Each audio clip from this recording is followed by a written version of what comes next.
Hello and welcome. I am Yomi Otaigbe. This week on Community Reports, we'll be taking you through a community of professionals that inherited its legal heritage from the United Kingdom, those who are saddled with advocating and soliciting for the people.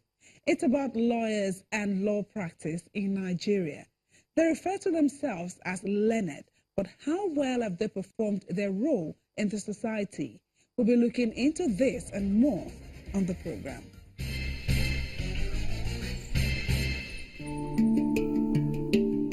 Deriving its origin from the English legal system, the legal profession in Nigeria dates back to the later half of the 19th century. Prior to the advent of the British in 1861, the traditional adjudication system was in place.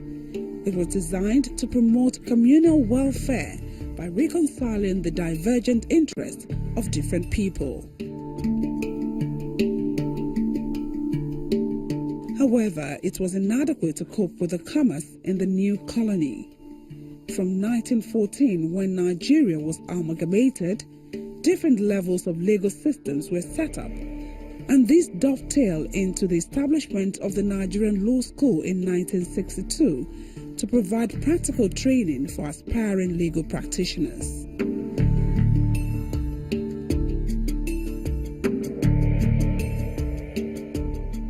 Since then, thousands of lawyers have emerged in Nigeria and are still being churned out every year.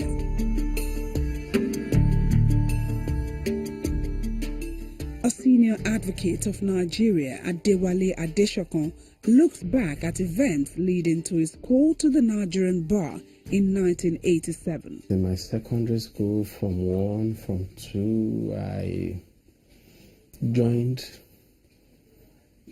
some group of boys who didn't like mathematics. And anytime there was mathematics lecture, we would go to the library to read books, novels, fiction, autobiographies. So, but we had the vice principal in my form too, who told us that, he would tell us at the assembly that, look, English is disaster number 1, mathematics is disaster number 2. So that woke me up that I needed to take mathematics seriously. And I didn't want to pretend that my science subjects were okay. So I now told myself that what's the best option that I have? And I recognized that law was the best that I could do, and that I loved among what I had left. But then I still had that issue of, would my dad agree? Because we had all these myths about lawyers, successful lawyers who had to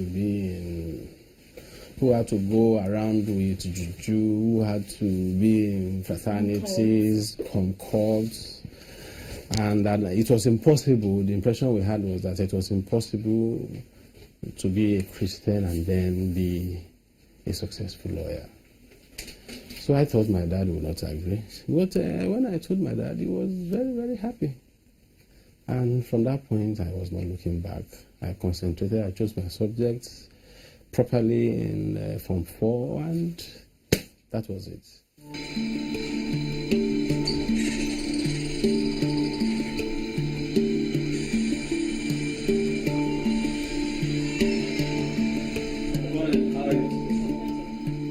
One of the younger generation of lawyers operating in one of the legal hubs in Nigeria is Adeyemi Abijo. He shares his journey into the profession as well as his first experience in the courtroom.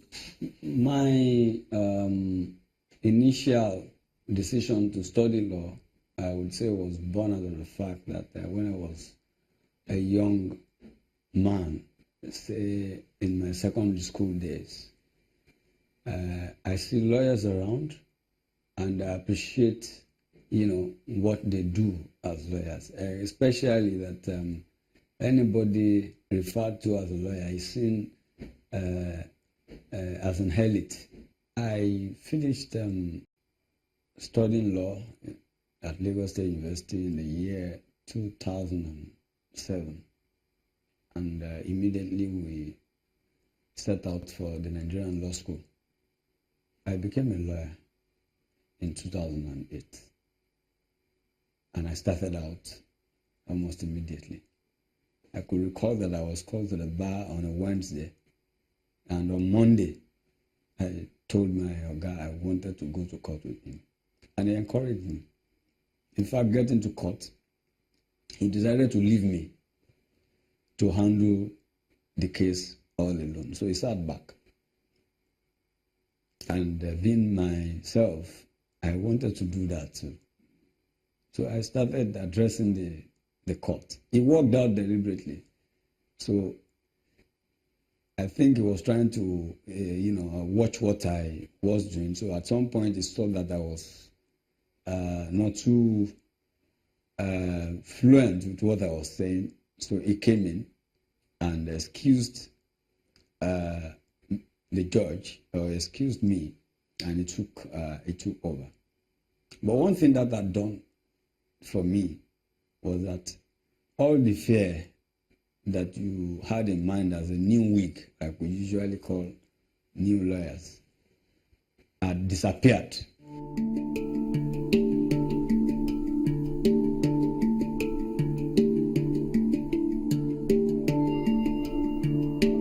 Law is not a career that is strictly for men. The ladies also hold their own in the legal space. I've been doing this for about 7 years now. Interestingly enough, I actually started from the sciences, and I've always loved challenging and intellectually stimulating things, so I always love reading. But at some point, I had to change to the arts, and what other intellectually stimulating course could I have gone into than law? And going into law itself now helped more with the passion and the interest in helping to solve problems for people. I enjoy representing clients and helping to solve their problems, and also the fact that law is that profession that gives you the opportunity to get involved in different industries. It cuts across, name it, any industry that you can imagine. So that gives diverse knowledge every single day. From going into the courtroom and then attending NBA meetings and some other legal events, and from research as well, I've realized that women are playing a very, very active role in the legal profession. From research, back in the days, it never used to be, because obviously women have that responsibility of looking after the home, and then this is a profession that requires time, intense passion. You need to be, it's either you're in it with all of yourself or you're not in it at all. So because of the other responsibilities that women have, back in the days, you never have a lot of women. But interestingly enough, there are a lot of women that are actually doing well in the profession, and in the courtrooms is, in fact, the judges, the spread of the judges that you find in most, especially, I don't know about other jurisdictions, more in Lagos State, you find a lot of female judges. In the commercial and corporate law, you find a lot of female lawyers, and lawyers in the bar, in court, you see the spread of women as much as men as well. So it's really getting better. How about the affidavits? Do you think we should still put it in? I want to believe that the structure, maybe there is a restructure in the flexibility as to how people get to do their jobs in the offices and the law firms these days. Maybe in the past, there never used to be that flexibility for women to be able to express themselves as in their roles as mothers and wives, and also as lawyers. But these days, I know that a lot of law firms give leeway. Some allow for people to be able to work from home. Some allow that, you can work from the office and at the same time have flexible hours that still allows you to deliver the results that are expected from you. So with those kind of flexibilities around these days, women are able to express themselves more as a lawyer and get the best for the profession as well.